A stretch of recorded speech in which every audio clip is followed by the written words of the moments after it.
వెళ్తే దేశంలో మార్పు తెచ్చేందుకే బీఆర్ఎస్ పార్టీ పుట్టిందని అందుకోసం నిరంతరం పోరాడుతూనే ఉంటామని ఆ పార్టీ అధినేత సీఎం కేసీఆర్ అన్నారు. మహారాష్ట్రలోని ఔరంగాబాద్లో బీఆర్ఎస్ పార్టీ ఆధ్వర్యంలో నిర్వహించిన భారీ బహిరంగ సభలో పాల్గొన్న కేసీఆర్ త్వరలోనే జరగనున్న మహారాష్ట్ర స్థానిక ఎన్నికల్లో బీఆర్ఎస్ను గెలిపించాలని పిలుపునిచ్చారు. ప్రభుత్వ రంగ సంస్థలను కేంద్రం ప్రైవేటు పరం చేస్తుందని తాము వచ్చాక వాటిని తిరిగి ప్రభుత్వపరం చేస్తామని స్పష్టం చేశారు.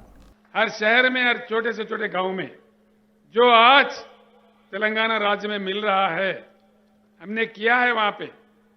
हर घर में हैदराबाद के जो बड़े अमीर, बड़े बड़े धनवान, अरबोपति रहने वाला जगह जो जुबली हिल, बंजारा हिल्स है, वहां का पानी वहां के अमीर जो पीते हैं, आदिलाबाद जिला का गोंड भी वही पानी पी रहा है। और ये बात महाराष्ट्र में भी संभव है। और ये भी मैं आपको वायदा करता हूं, जितना जल्दी हो सके उतना जल्दी हर एकड़ में भरपूर पानी किसानों को दिया जाएगा। ये मैं वायदा करता हूं आपसे। जो आज तेलंगाना में हुआ है, हमारे पानी समंदर में ना बहते हुए हमारे खेतों पे आ जाए, हमारे खेतों का प्यास बुझाए और हमारे पीने के लिए भरपूर पानी हमें मिले, हमारे अन्य चीज़ों के लिए मिले, ये करना बहुत ज़रूरी है। इसके लिए रोना धोना बंद करना है, अब लड़ना सीखना है। सारे शेतकरी इकट्ठा होना है, अन्य भाई भी इकट्ठा होना है। इसका कोई दूसरा नहीं कर सकता। इसका फैसला हमको खुद करना पड़ेगा। कोई दूसरा देश वाला भी इसमें हमारा मदद नहीं करेगा। పోలీసులపై దురుసుగా ప్రవర్తించిన కేసులో వైఎస్ఆర్టీపీ అధ్యక్షురాలు వైఎస్ షర్మిలకు నాంపల్లి కోర్టు 14 రోజుల జ్యుడిషియల్ విధించింది. అయితే మే 8 వరకు రిమాండ్ విధిస్తూ కోర్టు ఉత్తర్వులు ఇచ్చింది. దాంతో షర్మిలను పోలీసులు చెంచల్గూడ జైలుకు తరలించారు. మరోవైపు షర్మిల సిట్ కార్యాలయం దగ్గరకు వెళ్తుంటే అరెస్ట్ చేశారని, అసలు సిట్ ఆఫీసుకు వెళ్తే సమస్య ఏంటని షర్మిల తల్లి విజయమ్మ ప్రశ్నించారు. రోజంతా హైడ్రామా అనంతరం వైఎస్ షర్మిలకు నాంపల్లి కోర్టు 14 రోజుల రిమాండ్ విధించింది. టీఎస్పీఎస్సీ పేపర్ లీకేజ్ను నిరసిస్తూ లోటస్ పాండ్లోని తన నివాసం నుంచి వైఎస్ షర్మిల సిట్ ఆఫీసుకు బయలుదేరగా పోలీసులు ఆమెను అడ్డుకునే ప్రయత్నం చేశారు. అయితే ఆమె కాలినడకనే సిట్ కార్యాలయానికి వెళ్లేందుకు ప్రయత్నించగా షర్మిల లేదంటూ పోలీసులు ఆమెను అడ్డుకున్నారు. ఈ క్రమంలోనే వైఎస్ షర్మిలకు పోలీసులకు మధ్య తీవ్ర వాగ్వివాదం చోటు చేసుకోగా ఓ లేడీ కానిస్టేబుల్పై షర్మిల చేయి చేసుకున్నారు. అదేంటని ప్రశ్నించిన పోలీసు అధికారిని కూడా షర్మిల పక్కకు తోశారు.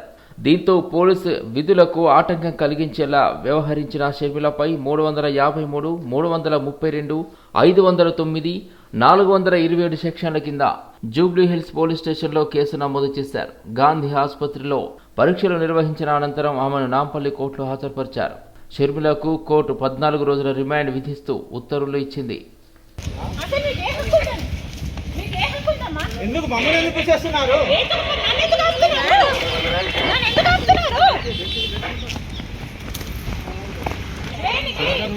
హలో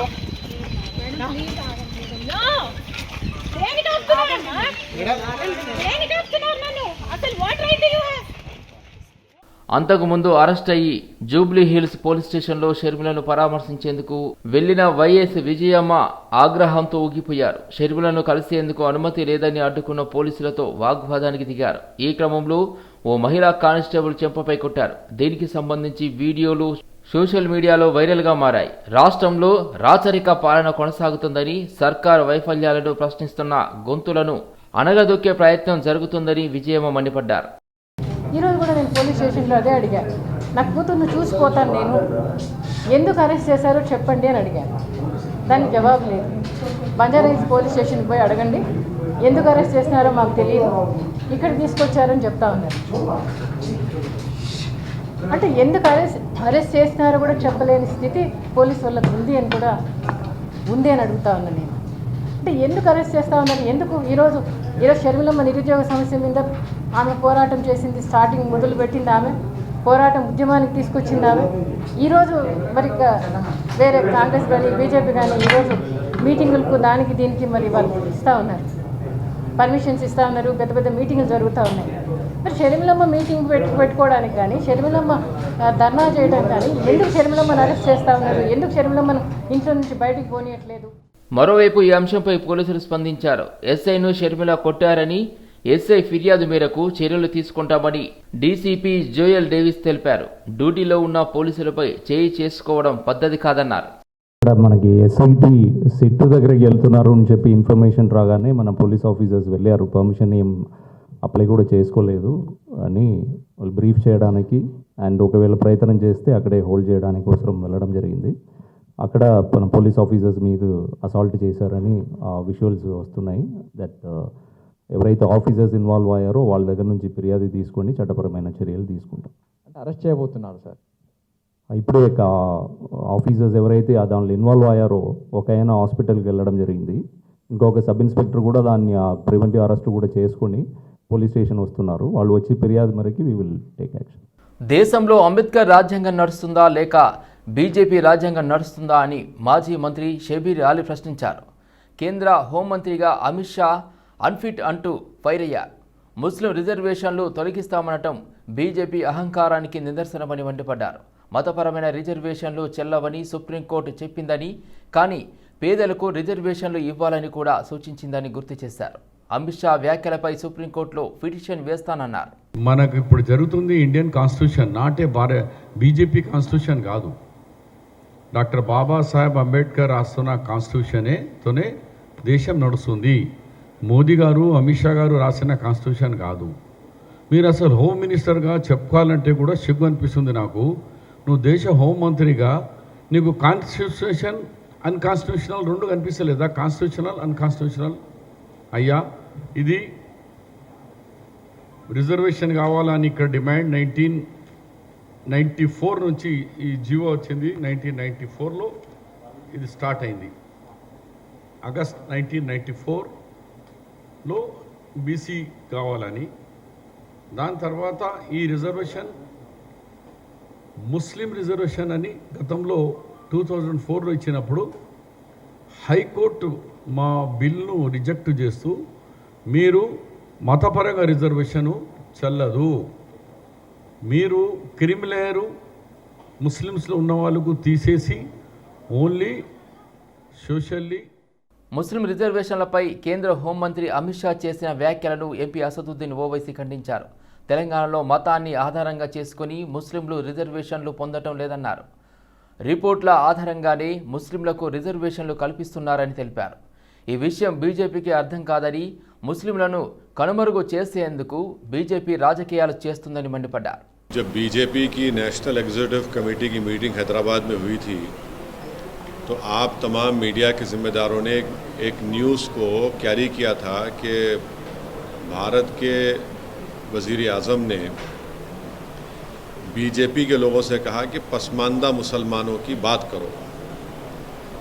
अब बीजेपी की और प्रधानमंत्री की वो बात बिल्कुल झूठ पर बनी थी, वो सच्चाई नहीं थी उसमें, इसलिए कि तेलंगाना में जो रिजर्वेशन मिल रहा है BCE कैटेगरी में, वो मुसलमानों में जो कास्ट हैं उन कास्ट को मिल रहा है।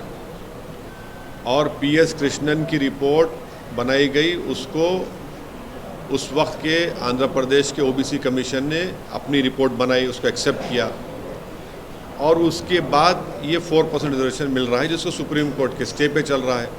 तो ये झूठ है अमित शाह का बोलना, जो भारत के होम मिनिस्टर हैं। हम उनसे उम्मीद ये कर रहे थे कि सच्चाई को बयान करेंगे। उनको ये सच्चाई बयान करना था कि OBC कमीशन की रिपोर्ट में कास्ट अमंग द मुस्लिम्स को ये मिला है और उसमें बोल दिया गया कि ये कास्ट अगर होंगे तो उनको 4% रिजर्वेशन नहीं मिलेगा। కాంగ్రెస్ నేతలకు బీఆర్ఎస్ అధినేత సీఎం కేసీఆర్తో ప్రీపెయిడ్ పోస్ట్ పెయిడ్ ఒప్పందాలు జరిగినట్లుగా బీజేపీ నేత మాజీ ఎంపీ బూరా నర్సయ్య గౌడ్ సంచలన వ్యాఖ్యలు చేశారు.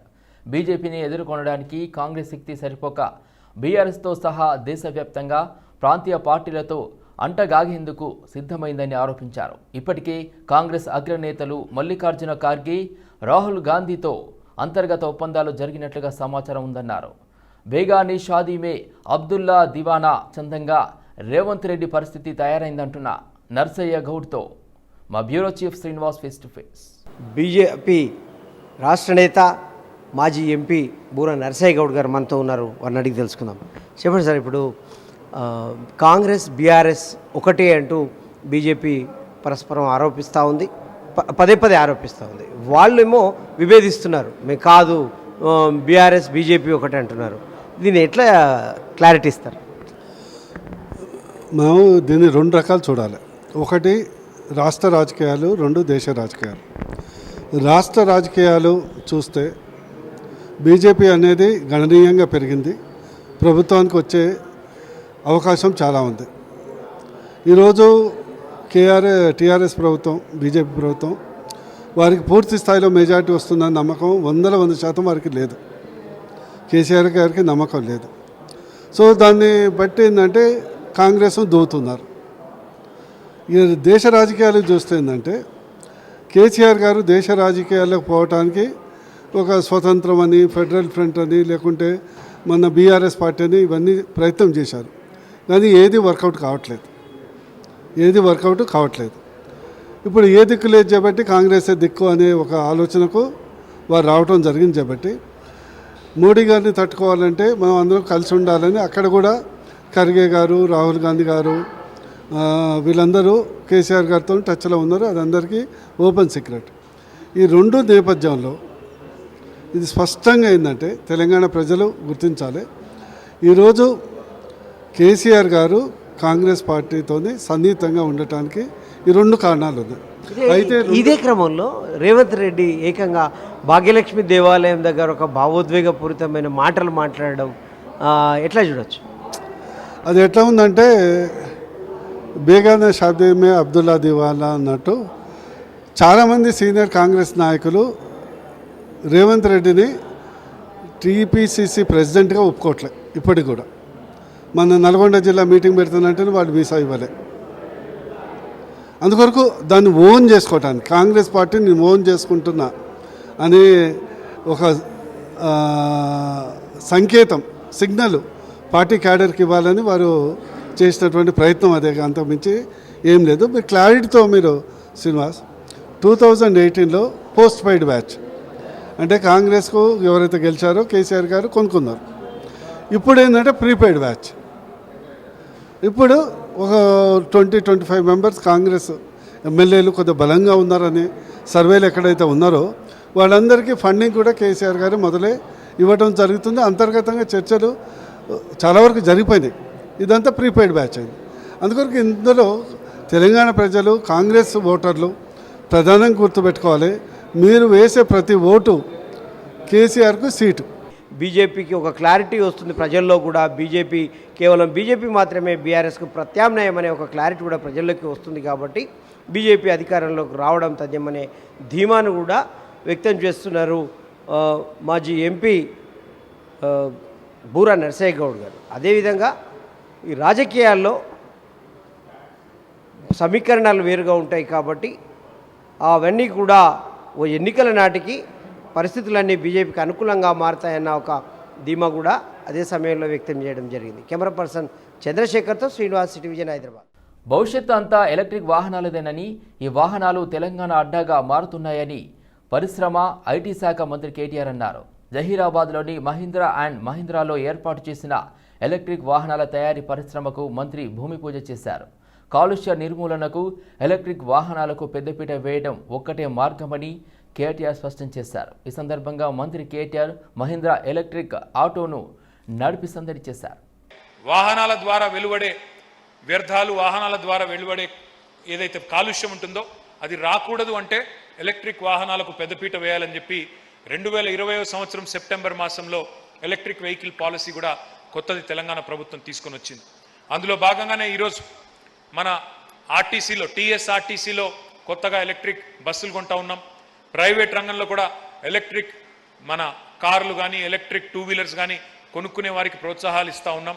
అదేవిధంగా ఇప్పుడు లాస్ట్ మైల్ కనెక్టివిటీ ఏదైతే మహీంద్రా వారు తీసుకొస్తున్నారో తప్పకుండా ఈ కామర్స్లో కానీ, అదేవిధంగా మెట్రో స్టేషన్స్ కానీ, బస్ స్టేషన్స్ కానీ వాటి చుట్టూ ఉండే 2, 3, 4, 5 కిలోమీటర్ల రేడియస్లో, అదేవిధంగా ఒక చిన్న పట్టణం నుంచి మరొక పట్టణానికి, సంగారెడ్డి నుంచి సదాశివపేటకో, సదాశివపేట నుంచి జైరాబాద్కో రావడానికి కార్గో మూమెంట్ కూడా ఇట్లాంటి వాహనాలు, ఇట్లాంటి సౌకర్యం, ఇట్లాంటి ఎలక్ట్రిక్ వాహనాలు తప్పకుండా వీటిదే భవిష్యత్తు మొత్తం ఎలక్ట్రిక్ వాహనాలదే అవుతుంది.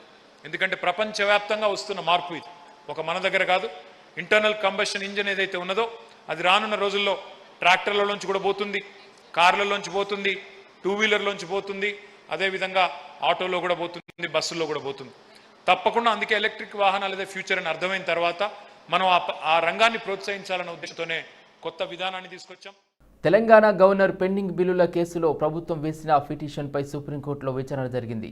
విచారణ కోసం గవర్నర్కు బిల్లులు తిప్పి పంపే అధికారం ఉందన్న ధర్మాసనం వీలైనంత త్వరగా బిల్లులపై నిర్ణయాలు తీసుకోవాలని సూచించింది. ప్రస్తుతానికి బిల్లులు పెండింగ్లో లేనందున ఈ కేసును ముగిస్తున్నట్లుగా తెలిపింది. గవర్నర్ తరపున సోలిసిటర్ జనరల్ వాదనలు వినిపించారు. ప్రస్తుతం గవర్నర్ వద్ద పెండింగ్లో ఎలాంటి బిల్లులు లేవని, కొన్ని బిల్లులను తిప్పి పంపారంటూ తెలిపారు. 2 బిల్లుల విషయంలో ప్రభుత్వం నుంచి క్లారిఫికేషన్ కోరినట్లుగా చెప్పారు. ప్రభుత్వం తరపున సీనియర్ న్యాయవాది దుష్యంత్ దవే వాదనలు వినిపించారు. ప్రజలచే ఎన్నికల ప్రభుత్వం గవర్నర్ దయ కోసం చూడాల్సి వస్తుందన్నారు. ఇరువైపులా వాదనలు విన్న సర్వోన్నత న్యాయస్థానం బిల్లులను వీలైనంత త్వరగా క్లియర్ చేయాలని ఆదేశించారు. మే 7న సరూర్ నగర్ స్టేడియంలో సాయంత్రం 4 గంటలకు నిర్వహించనున్న బీఎస్పీ భరోసా బహిరంగ సభను విజయవంతం చేయాలని ఆ పార్టీ రాష్ట్ర అధ్యక్షుడు ఆర్ఎస్ ప్రవీణ్ కుమార్ పిలుపునిచ్చారు. ఈ సభకు యూపీ మాజీ సీఎం మాయావతి ముఖ్య అతిథిగా హాజరు కానున్నట్లుగా తెలిపారు. ఇక విద్యుత్ శాఖలో పనిచేసే ఆర్టిజన్ కార్మికుల సమ్మెకు సంపూర్ణ మద్దతు పలుకుతున్నట్లుగా ప్రకటించారు. మరి మే 7వ తారీఖు నాడు జరగబోయే తెలంగాణ భరోసా సభలో తెలంగాణ ప్రజలందరూ కూడా వేల సంఖ్యలో, లక్షల సంఖ్యలో స్వచ్ఛందంగా పాల్గొవాలని అందరూ మీడియా సంస్థలు, మరి సోషల్ మీడియా సంస్థలు అందరూ కూడా దీనికి చక్కటి ప్రచారం కల్పించాలని మీ అందరినీ కూడా ఈ మీడియా సమావేశం ద్వారా కోరుతా ఉన్నాను. అదేవిధంగా మరి తెలంగాణలో చాలా ఉద్యోగ సమాజం మీద, మరి ముఖ్యంగా ఉద్యోగ సమాజం మీద విపరీతమైన అణచివేత జరుగుతూ ఉన్నది. మరి మనం ఇక్కడ మాట్లాడుతుండగానే తెలంగాణలో ట్రాన్స్కోలో ఉండే ఆర్టిజన్ కార్మికులు 23,000 మంది ఆర్టిజన్ కార్మికులు ఎవరైతే ఉన్నారో వాళ్ళందరి మీద తీవ్రమైన బల ప్రయోగం మరి కేసీఆర్ ప్రభుత్వం చేస్తున్నది. తెలుగుదేశం పార్టీ వ్యవస్థాపక అధ్యక్షులు మాజీ సీఎం ఎన్టీఆర్ శత జయంతి ఉత్సవాలను పురస్కరించుకొని ఈ ఏడాది తెలుగుదేశం పార్టీ ఆధ్వర్యంలో ప్రత్యేక కార్యక్రమాలు నిర్వహించనున్నారు. మే 28న ఎన్టీఆర్ శత జయంతి సందర్భంగా ప్రపంచవ్యాప్తంగా తెలుగుదేశం పార్టీ నేతృత్వంలో 100 చోట్ల ప్రత్యేక సభలు నిర్వహించనున్నారు. తెలంగాణలో 17 చోట్ల, ఆంధ్రప్రదేశ్లో 25 చోట్ల ఈ సభలు నిర్వహించాలని టీడీపీ జాతీయ అధినాయకత్వం ఆదేశించింది. శతజయంతి ఉత్సవాల భాగంగా, సెలబ్రేషన్ భాగంగా ఈ యొక్క కార్యక్రమాన్ని తీసుకుంటున్నాం. ఇవన్నీ కూడా 17 పార్లమెంట్లో కంప్లీట్ అయినాక మన 20 తారీఖు కంప్లీట్ అయిపోతున్నాయి. దాని తర్వాత ఎలక్ట్ గవర్నమెంట్ మీటింగ్ కూడా డేట్ కూడా ఆలోచన చేయబోతున్నాం. ఇవన్నీ కూడా మరి పార్లమెంటు, అదే కాకుండా మహానాడు, ఆ మహానాడు లోపల రాజమండ్రిలో ఈ తీర్మానాలను తీసుకుపోయి పొందుపట్టి తెలంగాణ యొక్క దిశ నిర్దేశన చేసే కార్యక్రమం మరి ఎలక్ట్ గవర్నమెంట్ మీటింగ్లో చేయబోతున్నాం. దానికి మీరు ఒక్కొక్కసారి జ్ఞప్తి చేయవలసిన అవసరం ఉంది మాకు. దీంట్లో అన్ని 29 నుంచి మే 20 వరకు ఎక్కడెక్కడ ప్లేస్లలో చేస్తున్నాం, దేంట్లో చేస్తున్నాం, ఎక్కడ చేయవలసిన అవసరం ఉంది, అన్నీ కూడా ఫంక్షన్ హాల్స్ అన్నీ కూడా మనం చేస్తున్నాం. అక్కడ చాలా చక్కగా ఈ యొక్క కార్యక్రమాలు ఉంటాయి. ట్రాన్స్కోలో క్షేత్రస్థాయిలో కీలక ఉద్యోగులైన ఆర్టిజన్లు నేటి నుంచి సమ్మెబాట పట్టనున్నారు. దీంతో ఎస్మా చట్టాన్ని ట్రాన్స్కో ప్రయోగించింది. అయితే ఎస్మా ప్రయోగిస్తామన్న విద్యుత్ సంస్థల యాజమాన్యపు బెదిరింపులకు భయపడే ప్రసక్తే లేదని Telangana United electricity employees union అధ్యక్షుడు ఈశ్వర్రావు వెల్లడించారు. సమ్మె కారణంగా విద్యుత్ ఉత్పత్తి తగ్గిపోయి ప్రజలకు అసౌకర్యం ఎదురైతే దానికి ప్రభుత్వమే బాధ్యత వహించాల్సి ఉంటుందంటున్న ఈశ్వర్రావుతో మా ప్రతినిధి జంగిని వెంకటేష్ ఫేస్ టు ఫేస్. విద్యుత్ సంస్థల్లో పీఆర్సీ చిచ్చు రేపుతోంది. ఇప్పటికే పీఆర్సీ అమల్లోకి తెస్తామని చెప్పి ప్రభుత్వం ప్రకటించడం జరిగింది. కానీ ఆర్టిజన్ల విషయంలో మాత్రం పెండింగ్లో ఉంటూ వస్తుంది. సో ఇందులో చాలా సమస్యలు ఉన్నాయి. దీనికి సంబంధించి TS United electricity employees union అధ్యక్షులు ఈశ్వరరావు మనతో ఉన్నారు. అడిగి తెలుసుకుందాం. ఎందుకంటే సమ్మె చేస్తే ఎస్మా ప్రయోగిస్తాం, ఉద్యోగాలు తొలగిస్తాం, ఈ రకంగా ప్రభుత్వం బెదిరిస్తుంది. ఆల్రెడీ చెప్పడం కూడా జరిగింది. అంటే ఆర్టిజన్లు సమ్మె చేస్తాం, మీరు కూడా సమ్మె చేస్తామని చెప్తున్నారు. సో సమ్మె చేస్తే ఎస్మా ప్రయోగిస్తే కనుక ఉద్యోగాలన్నీ పోయే అవకాశాలు ఉంటాయి కదా. ఫస్ట్ ఆఫ్ ఆల్ మొన్న జరిగినటువంటి పీఆర్సీని మా సిఐటియు యూనియన్ వ్యతిరేకిస్తుంది. ఎందుకంటే అది మరి 7%. విద్యుత్ సంస్థ ఏర్పడినటువంటి తర్వాత 14 పీఆర్సీలు అయితే ఈ పీఆర్సీ అతి తక్కువ పీఆర్సీ 7% ఇచ్చారు. 7% పీఆర్సీ అనేది ఎక్కువ జీతాలు ఉన్నటువంటి వాళ్ళకి ఉపయోగపడవచ్చు. కానీ ఆర్టిజన్స్ లాంటి వాళ్ళకి 14,000 15,000 జీతం ఉన్నటువంటి వాళ్ళకి 100లోనే పెరుగుతుంది తప్ప వేలల్లో పెరగదు. అందుకోసం ఈ పీఆర్సీని మేము వ్యతిరేకించి ఆ రోజున యాజమాన్యం దగ్గర సంతకాలు చేయకుండా బయటకు వచ్చి వెంటనే సమ్మె నోటీస్ ఇచ్చాము. మే 5వ తారీఖు నుంచి సమ్మెలోకి వెళ్ళాలని చెప్పి మా యునైటెడ్ ఎలక్ట్రిసిటీ ఎంప్లాయీస్ యూనియన్ రాష్ట్ర కమిటీ భావించింది. ఆ రకంగా సమ్మెలోకి వెళ్ళబోతున్నాం మే 5వ తారీఖు నుంచి. కానీ ఇప్పటికే మేనేజ్మెంటు భయపడతా ఉంది. సమ్మెలోకి వెళ్ళినటువంటి వాళ్ళ మీద ఎస్మా ప్రయోగిస్తాను, ఉద్యోగాల నుంచి తొలగిస్తానని చెప్పి. ఇక్కడ మనం చెప్పదలుచుకున్నదే మా హక్కుల కోసం సమ్మెలోకి వెళ్ళేది రాజ్యాంగం కల్పించినటువంటి హక్కు. ఇండస్ట్రియల్ డిస్ప్యూట్ యాక్ట్లో కూడా కార్మికులు సమ్మెలోకి వెళ్ళే హక్కు ఉంది. అయితే యాజ్ పర్ రూల్ ప్రకారంగా 14 రోజుల ముందు నోటీస్ ఇచ్చిన తర్వాత మాత్రమే సమ్మెలోకి వెళ్ళొచ్చు అనేది ఐడి యాక్ట్ చెప్తా ఉంది. అంటే ఇప్పుడు ఎమర్జెన్సీ సర్వీసెస్ అని ఉన్నాయి, వాటర్ కావచ్చు, కరెంట్ కావచ్చు, అట్లాగే స్వీపింగ్ కావచ్చు. ఇటువంటి సర్వీసెస్ విషయంలో నెగ్లెక్ట్ చేస్తే కనుక ఎస్మా ప్రయోగించే అవకాశాలు కూడా ఉన్నాయి కదా. ఆల్రెడీ ఎసెన్షియల్ సర్వీస్ అయినంత మాత్రాన సమ్మెలోకి వెళ్ళకూడదనేది లేదు. హక్కులకు భంగం కలిగినప్పుడు అది ఎంత ఎసెన్షియల్ సర్వీస్ అయినా కూడా వెళ్ళవచ్చు. ఉదాహరణకి డాక్టర్లకు అన్యాయం జరుగుతుంటే జూనియర్ డాక్టర్లు సమ్మెలోకి పోతున్నారు కదా. మనం గాంధీ హాస్పిటల్లో చూస్తాం, ఉస్మానియాలో చూస్తాము. అట్లాగే వాటర్ వర్క్స్ వాళ్ళు సమ్మెలోకి వెళ్ళారు. ఎలక్ట్రిసిటీ వాళ్ళకి మాత్రం ఎందుకు వర్తిస్తుంది ఇది? కాబట్టి ఐడి యాక్ట్లోని ఎసెన్షియల్ సర్వీస్ కూడా సమ్మెలోకి వెళ్ళవచ్చు. అయితే యాజ్ పర్ యాక్ట్ ప్రకారంగా 14 రోజుల ముందు సమ్మె నోటీస్ ఇచ్చి 15వ రోజు నుంచి సమ్మెలోకి వెళ్ళొచ్చు అనేది చట్టం చెప్తా ఉంది. అదే పద్ధతిలో మేము సమ్మె నోటీస్ ఇచ్చాము. దానికి అనుగుణంగానే మే 4వ తారీఖు 14 రోజులు పూర్తయితాయి. మే 5వ తారీఖు నుంచి సమ్మెలోకి వెళ్తాము. ఇక ఎసెన్షియల్ సర్వీస్ కాబట్టి ఎస్మా ప్రయోగిస్తాము అనేదంటే ఎస్మా గతంలో కూడా ప్రయోగించారు, చాలా డిపార్ట్మెంట్లో ప్రయోగించారు. ఉద్యోగాల నుంచి తొలగిస్తామని చెప్తా ఉన్నది ప్రభుత్వం. ఉదాహరణ మన పక్కనే ఉన్నటువంటి తమిళనాడు రాష్ట్రంలో 3 లక్షల మంది ప్రభుత్వ ఉద్యోగుల మీద జయలలిత ప్రభుత్వం వేటేసింది. 3 లక్షల మందిని ఉద్యోగాల నుంచి తొలగించింది. ఆ తర్వాత ఎన్నికలలో ఏం జరిగిందో చూశారు. అక్కడ తెలంగాణ తమిళనాడు ప్రజలు రుచి చూపించారు. జయలలిత ఇంటికి పోవాల్సి వచ్చింది. అక్కడ ఒక సిద్ధాంతం, ఇక్కడ ఒక సిద్ధాంతం ఉండదు కార్మికులకి, ఉద్యోగులకి. కరెంటు సరఫరా పూర్తిస్థాయిలో లేకపోతే ప్రజలు కూడా ఇబ్బంది పడే అవకాశాలు ఉంటాయి. సో ప్రభుత్వం ఏ చర్యలు తీసుకుంటుందో వేచి చూడాల్సి ఉంటుంది. కెమెరామెన్ దయాసాగర్తో జంగిటి వెంకటేష్, సిటీ విజన్, హైదరాబాద్. రాష్ట్రంలో సైబర్ నేరాలు మినహా అన్ని రకాల నేరాలు పూర్తిగా తగ్గుదలతో ఉన్నాయని డీజీపీ అంజనీ కుమార్ తెలిపారు. కేవలం హైదరాబాద్లోనే కాకుండా ప్రపంచవ్యాప్తంగా సైబర్ లిటరసీ గణనీయంగా పెరగడంతో పాటు సైబర్ నేరాలు కూడా అదే స్థాయిలో పెరుగుతున్నాయని వివరించారు. ఈ మేరకు రాష్ట్రంలో క్రైమ్ ఫంక్షనల్ వర్టికల్స్పై పోలీస్ కమిషనర్లు, ఎస్పీలతో డీజీపీ వీడియో కాన్ఫరెన్స్ నిర్వహించారు. The Center of Excellence has been providing you lot of input with regard to the good performances, excellent performances done by some of your police station staff and other constable officers. I was very happy to hear that out of 30 units, 25 units have conducted the reward mela based on various input provided by the COE. It's a very good thing. I would place on record the excellent work done by some of the units, and it is outstanding, I would say. The top units are Cyberabad. Cyberabad has the usage efficiency based on that is 99.15%. So it is too good, outstanding. Real estate వ్యాపారి విజయపాల్ రెడ్డి హత్యకు కుట్ర పన్నిన 4 నిందితులను Secunderabad task force పోలీసులు arrest చేశారు. ఈ కేసులో మాజీ CI Dasari భూమయ్యతో పాటు మరో 3 సుపారీ గ్యాంగ్ను అదుపులోకి తీసుకున్నారు.